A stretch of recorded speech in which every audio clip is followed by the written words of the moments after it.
It's shaping up to be a battle between social media titans, Facebook and YouTube, as they tussle over a larger piece of the online ad pie. It seems Facebook may be gaining ground. A study by London-based Ampere Analysis says the two rivals are neck and neck in terms of audience sizes, with about 1.3 billion active users. Facebook is closing in on YouTube in terms of the number of video views, though. Facebook expects to stream 2 trillion videos this year, YouTube 3 trillion. Advertisers are taking Facebook more seriously, it seems, since it announced revenue-sharing partnerships with NFL and Fox Sports. Online ads are continuing to take more of TV's advertising in key markets. A separate report by media buying firm Zenith Optimedia says online ads will make up 28% of global ad spending by 2017. It's time for the digital divide. Daniel DeVoe, Senior VP of Emerging Technologies at Salesforce, and Leonard Brody, a tech entrepreneur and venture capitalist.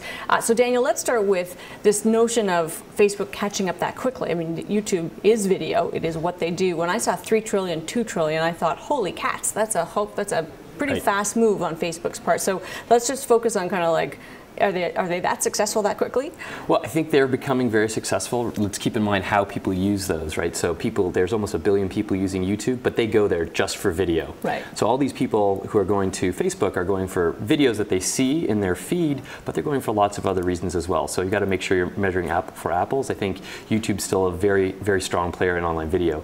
But it is amazing how quickly Facebook has been able to get people to open their mobile devices and look online to watch videos, and they are growing very quickly, and that's the business they're in, selling ads for people's attention. So I'm going to come back to the kind of the methodology around how we know what exactly is happening, which of course, Leonard, that would be one of the questions in a whole bunch of different realms when we're talking about monetizing people's activity or engagement on these sites, right? Is how are you measuring it? How does that translate into something that's meaningful to an advertiser? What's your impression of Facebook and the sort of stickiness of the video watcher? Well, it's a different experience. I mean, you're growing up with a generation of people that watch television or content differently than we do. So Gen X and older typically were in a synchronous environment. They were in a channel environment. So we were used to watching things on Channel 3 or Channel 6 or HBO or CBC. Now we've entered an era of asynchronous viewership where people are watching stuff all over the place. The difference, I think, between Facebook and YouTube, and where I think you'll see Facebook become much more challenging in terms of their ability to monetize video, is their context and curation. I think people are coming to Facebook, like Daniel said, for different reasons. They're there in an experience that's being curated or partially curated by friends and peers and brands that they care about. So I think YouTube's going to struggle to monetize in the same way Facebook will on video, just because of that viewing pattern. Right, and it's true. They've got this exceptional demographic data that the advertisers can use to target that video. Keep in mind, there's some really big advantages that YouTube has. They have, you mentioned the millennials, younger. If you have a 13-year-old kid in your house, you realize they don't watch TV, they watch stars on YouTube. Right. So YouTube has spent a long time building this content network of premium content that Facebook is trying to do stuff with, but YouTube is well along the path. And they've also got a lot of premium content that they've uploaded. Music videos, for example, a huge form of discovery for people finding music is on YouTube. The interesting story really is these two are going to be going at it with technology and new features for a long while now, but what's really happening is this shift of viewing video content from TV to online and mobile. Right. And so these two are going to continue to battle and take share one way or the other, but the real losers in this is traditional advertisers who are seeing that dollar shift over time to online sources like YouTube. So those the traditional sources like television that are just going to kind of lose. You're sounding our death now. Yeah, sorry, I touchy subject, but no, yes. that's all right. Video has to come from somewhere. Right, So there's still content production. But Leonard, let's talk about that, because what we have seen obviously is the growth in advertising is in these new platforms. It'll be digital. It won't be analog. It won't be the old world stuff.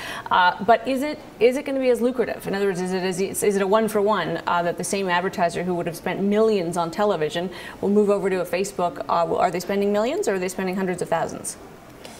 I think they're going to be spending millions, and I think it's going to look differently. We're talking about it as if the paradigm will be the same. I don't think it will. I think what will happen is the traditional CPM, or cost per thousand, ad impression that people paid for in television, it's not going to totally translate online. You're going to see that plus premium advertising put in for different kinds of placement, transactions that are going to go on top. That's the beauty of it, right? You couldn't transact on television. If I saw something I wanted and I wanted to buy it or I wanted to interact with it, I couldn't. It was a one-way medium. The bifurcated nature of the medium allows us to add different sources of revenue. So We will see millions and hundreds of millions being spent. I think it will be larger than traditional spend was in television over the last 50 years. It's just going to have multiple parts. It won't be one-shot advertising. Well, and on that front, we may even find different techniques for engaging with between advertisers and consumers, right? Or not even advertisers, companies and consumers will have a new relationship. Absolutely, it's a great point. So the ability to curate is incredibly important, but even businesses themselves. There's a great Canadian company called Vidyard out of Waterloo that's helping companies figure out how to create video and monetize it across all these networks. For the basic thing that's happening is it's much quicker and easier to create video content today than it ever was before. Right. And it can be very compelling. So you're right, if you can, in the context of a video, help someone buy something or trigger a conversion, or hey, can I call a salesperson right now, or someone can call me, that's going to be a much more compelling thing than a static medium that's a passive, cold medium we've seen in the past. I completely agree with Leonard. I mean, this is a great space to watch in terms of growth, and it's fun to watch two hyper-competitive companies and super smart companies go at it. I think the really interesting thing is how our entire viewing habits are shifting, and these guys are benefiting. So let me just talk about the platforms for a second. I mean, literally how video gets shown. Leonard, obviously the dawn of YouTube existed because it was an easy way to share videos, and they created this sort of easy to use, open standard kind of place where you could upload videos. As that becomes less important, I assume that it's less important now that you can put videos more easily on a Facebook, or do you still need the YouTube as sort of the conduit, and it will live on through other people's sites? I think it's going to be, you're going to see multiple platforms where video is going to live. YouTube, I think for the next foreseeable future, is going to be a giant in the space just because of the eyeballs and accessibility. Same with Facebook.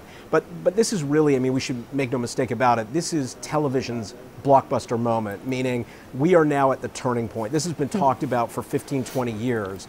The minute HBO said to the public, you can buy us direct without a cable subscription, and CBS followed, that was the death knell. The market is now going to dramatically change because we really are going to go to a market that's driven by content and not who owns the pipe.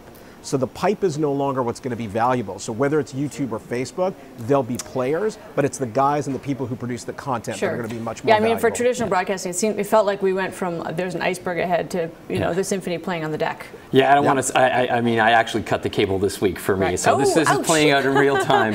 You can't even watch yourself. No, I can't, because your stuff's all online, and we put this segment on YouTube for sure. Exactly. But to that question, I think YouTube will still stay a very dominant place. If you want to get your video found, if you've got something that needs to be shared, Facebook's made some moves to try and make it easier for something to be posted and then shared.